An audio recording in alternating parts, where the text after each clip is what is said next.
do you think that when Luke Getsy looks at the film, like, is he? And I know you talk to him, and you know him way better than we do.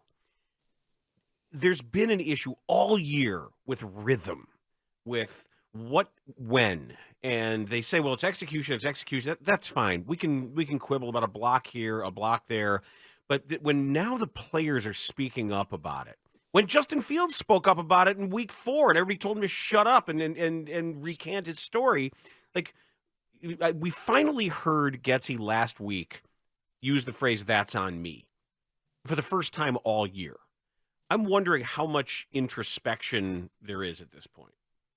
Well, I would just tell you this, that like maybe it's the first time you guys heard that, but those of us that are around all the time, and Luke says open and forthright with his own flaws as he is with his players' flaws when you get a chance to talk to him away from the podium.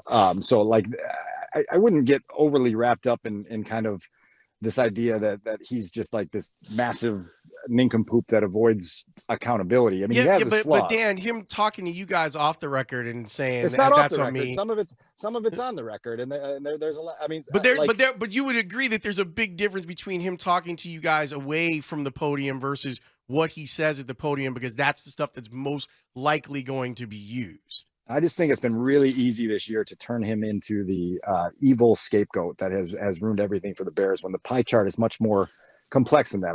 I've never come on these airwaves and said that Luke has done a superb job with this offense. Their production and their inability to win is documented, and it's shared responsibility for a lot of people. But I just think it's super easy to deflect away from more difficult discussions, I guess, by finding a villain and making Luke Getsy the villain and deciding that he's the guy that took this season down. But just because it's easy doesn't mean that it's wrong. So you think that Luke Getsy is the number one reason this season's in the tank? No, but I do think that he's a significant reason why the season is in the tank. I will not vehemently disagree with the fact that he has not achieved above where he should be achieving with this offense. I also think that the quarterback has significant flaws that continue to show up in big moments, in big games. And for some reason that conversation gets a little difficult for people to have. And yet, yesterday's a prime example of the quarterback completing less than 50% of his passes in a gotta have it game.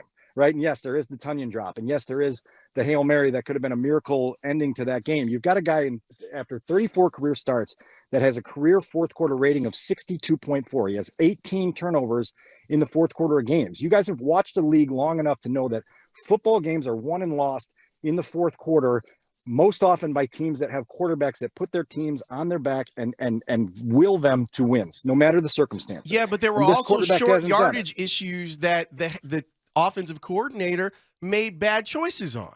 Yep, and we acknowledged those. We documented the poor jet sweep to Tyler. We acknowledged the inability to get in from the 1 yard line. Shared responsibility. It's all part of the pie chart.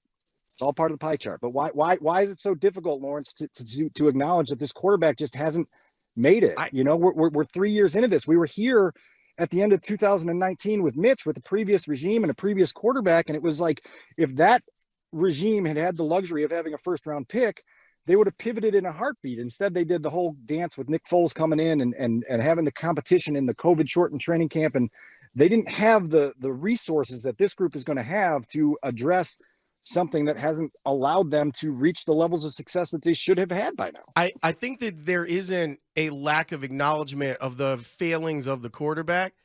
I do think that those failings are exacerbated, Dan, by an offensive coordinator that is either unwilling or incapable of getting the most out of him. And that's something that you haven't acknowledged. I just acknowledged it. I said that Luke has not had the season that you would want him to have. No. That's not what I said. What I said is that part of the reason that the quarterback himself has not been able to reach his full potential is because you have an offensive coordinator that is either unwilling or incapable of getting on the same page with him. Like to me, both guys can be wrong in this. Correct. They are. But the thing is that the quarterback gets it all the time. Gets it from all angles, from us, from you, from fans of the team. That's because it's the most important position in the sport of football. Correct, which is why if you're giving his livelihood over to an inexperienced play caller that often seems like he's not willing to take blame for things that are his fault, that people will have some questions about that. Yeah, but I just think the unwillingness to take blame is a perception that's been created by people that aren't here every day. Right, and, but and that's Dan, that's my point about the podium. Where I've only heard that's on me once. Where it's very easy for you to say, well, guys, you guys aren't here on the days when he does actually take blame. He gets to talk to the public every week, and he chooses not to take any sort of blame for what's gone wrong, except for last week. So I don't understand why you're not seeing a difference there. Where I just feel like it's an exaggeration. Dan, hold on a second. I'm going to let you talk, but let me finish the point before you get to it. I don't see how you don't get that the front-facing stuff is definitely going to lead to a perception that this guy doesn't want to take accountability for this. It's very different to pull you guys to the side and say, hey, this is pulling to the side. We have conversations based on topics that we request to talk about. It's not a, hey, I want to, pull you to the side thing. I understand what you're saying, Laurence. I just think that this thing has taken on a life of its own here, particularly in the last 5 or 6 weeks, in a way where people have again framed Luke as this like evil nincompoop that has torpedoed a season when it's just not. I don't think it's evil nincompoop. I just think it's somebody who hasn't been very good at his job. So let me just ask this: if Team X going forward, or wherever when this is over, and the careers continue, everyone's going to move on. What's more likely? What's more likely that Justin Fields becomes a good quarterback in the NFL, or Luke Getsy becomes a good offensive coordinator in the NFL? I mean, I have no way to answer that but that's what I'm saying. But that's sort of what we're talking about. I wouldn't bet on either one of them at this point, to be honest with you. Would you bet on either one of them from what you've seen? If you were asking me to bet between them, I'd probably bet Fields. I think that he's probably going to be given more opportunities than Getsy. Getsy will probably have to start back over as a quarterback coach, and it's possible that he could work his way back to being an offensive coordinator. Justin Fields is going to get an opportunity to start next year somewhere, and he'll have his opportunity to show whether or not he's great. Yep. Which side of that are you betting on? Are you betting that he's going to turn into a great quarterback in the league after 35 starts? I'm not saying if the bet is between him or Getsy, then my bet would that's what Dan was talking about. I would probably bet Fields.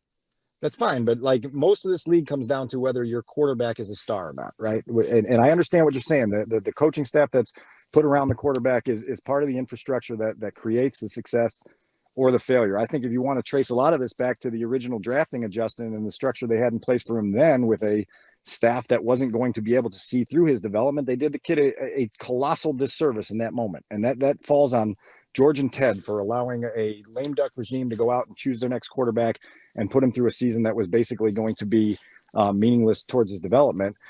Again, I've established that I don't think Luke has had a year that you would prop up and say that's a terrific year by an offensive coordinator. I don't think the quarterback's had a year that you'd prop up. It's a 5-9 football team that just blew a 10-point lead in the fourth quarter of a game, and massive changes are going to occur in the next month. We just wait and see where everybody goes from there. I think so. I think something important happened in week 4, and nobody, instead of stopping to listen to what Justin Fields was trying to say, they told him, "Hey, recant what you just said."